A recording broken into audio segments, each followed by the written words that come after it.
বাঘাযতীন, বেলেঘাটা, ট্যাংরা, তপসিয়ার পর এবার এন্টালি। যতদিন যাচ্ছে কলকাতা শহরে হেলে পড়া বহুতলের তালিকা ক্রমশ লম্বা হচ্ছে।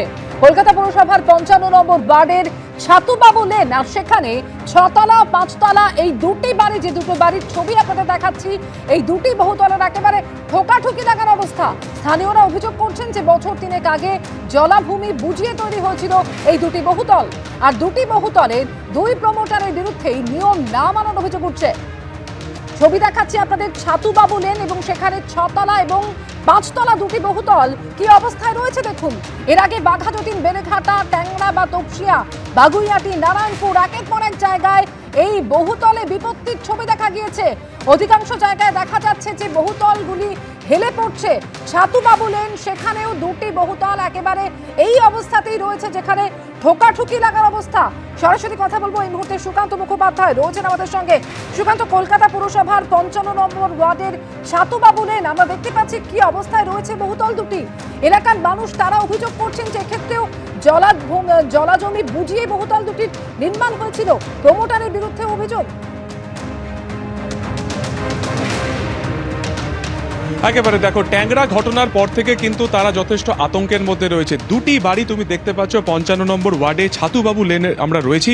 দুটি বাড়ি পরপর দাঁড়িয়ে রয়েছে। একটি বাড়ি হচ্ছে তোমার ৫তলা, এবং তার ঠিক পাশের বাড়ি যেটি বছর দুয়েক আগে তৈরি হয়েছে সেটি হচ্ছে ৬তলা। দুটি বাড়ির নিচের যে ডিস্টেন্স তুমি দেখতে পাচ্ছ প্রায় ৬ থেকে ৭ ফুটের মতন, সেই দুটি বাড়ি যখন ওপরের দিকে যাচ্ছে ক্রমশ সেটি কিন্তু সরু হয়ে যাচ্ছে। এই একই জ্যামিতি যেটা আমরা দেখেছিলাম ট্যাংরার ঘটনার ক্ষেত্রে, কিংবা বাগুইয়াটি ঘটনার ক্ষেত্রে বা নারায়ণপুর ঘটনার ক্ষেত্রে একই রকম। এবং এই বাড়িগুলো কিন্তু এই ২-৩ বছরে এইভাবেই ধীরে ধীরে একে অপরের দিকে কার্যত হেলে গিয়েছে, কিন্তু তারা আতঙ্ক অনুভব করছেন ট্যাংরার ঘটনার পরিপ্রেক্ষিতে। ছাতুবাবু লেনে ৫৫ নম্বর ওয়ার্ডের যেখানে আমরা এই মুহূর্তে দাঁড়িয়ে রয়েছি, বা দুটি বিল্ডিং এখানে দাঁড়িয়ে রয়েছে, সেটি একসময় ওয়েটল্যান্ড বা জলাভূমি ছিল। সেটাকে বুঝিয়েই কিন্তু দুটি বাড়ি পরস্পর তৈরি হয়েছে, এবং এতদিন তারা শুধুমাত্র এটা দেখে এসেছেন, তেমনভাবে অভিযোগ করার কোথাও প্রবণতা বোধ করেনি। কিন্তু যখন থেকে ট্যাংরার ঘটনা সামনে এসেছে, কিংবা তারা বাঘাযতীনের ঘটনা দেখেছেন, তারা কিন্তু আতঙ্কের মধ্যে রয়েছেন। আমরা কথা বলার চেষ্টা করব এখানকার বাসিন্দা। আপনি তো এই গ্রাউন্ড ফ্লোরে থাকেন, এই যে দুটি বাড়ি কার্যত হেলে গিয়েছে, কতদিন আগে তৈরি? তাও আমার অত খেয়াল নেই কতদিন, এখানকার লোকরা আমার তো খেয়াল নেই, তো আমার তো অত খেয়াল নেই কতদিনে তৈরি হয়েছে। কত পুকুর ছিল এটা আমরা জানি, কারণ পুকুর আমাদের ভরাট করে বাড়ি হয়েছে।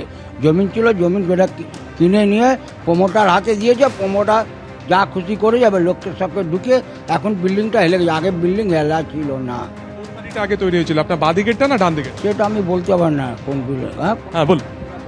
এইটাই আগে হয়েছে, আমরাও নতুন, আমরা নতুন, এইটাই আগে হয়েছে, এইটা পরে হয়েছে। বলা হচ্ছে জলাভূমি ছিল।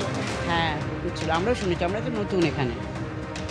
আরো অভিযোগ যে এই যে পাশের বাড়িটি তুমি দেখতে পাচ্ছ, এটি প্রথমে G+2 ছিল, পরবর্তী সময় সেটাকে আরো কিন্তু উপরের দিকে ফ্লোরে একেবারে বাড়ানো হয়। তার জেরে যেটা হয়েছে যে দুটি অংশ কার্যত কিন্তু হেলে গিয়েছে। ক্যামেরায় ছবিটা আরো একবার দেখানোর চেষ্টা করবে। এই যে ঢোকার যে এন্ট্রান্স পয়েন্ট রয়েছে দুটি বিল্ডিং এর, আমরা দেখতে পাচ্ছি যে প্রায় দুটো বিল্ডিং এর যে দেওয়ালের মধ্যে ফারাক কিন্তু রয়েছে, প্রায় ৭ ফুটের মতো ডিস্টেন্স রয়েছে।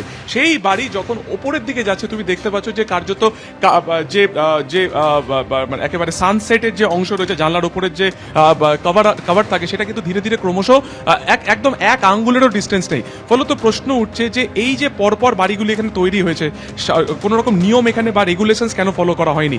ওয়েটল্যান্ড বুঝিয়ে কার্যত প্রমোটার দুটি বাড়িরই আলাদা রয়েছেন, তারা এটা বানালেন কি করে? কোনো রকম নজরদারি নেই কেন? এই রকম হেলা বাড়ি তা কিন্তু এই ২-৩ দিন বা ১ মাসের মধ্যে হয়নি, কার্যত ১ বছর বা ২ বছর ধরে হয়ে আসছে। তাহলে সেক্ষেত্রে দাঁড়িয়ে নজরদারির কেন অভাব? ট্যাংরার ঘটনার পরিপ্রেক্ষিতে আমরা জানি যে কলকাতা পুরসভার তরফে ৩ দিনের মধ্যে ভ্যাকেট করতে বলা হয়েছে, সেটিকে ডেমোলিশ করার একটা সিদ্ধান্ত নেওয়া হবে আর কিছুদিনের মধ্যে। তারই মধ্যে কিন্তু এরকম কার্যত একে অপরের দিকে এরকম হেলে আসা বাড়ির সংখ্যা যা আগে থেকেই ছিল, সেগুলোতে কার্যত পয়েন্ট আউট করার চেষ্টা করছেন কিন্তু বাসিন্দারা। আতঙ্কের মধ্যে তারা রয়েছেন।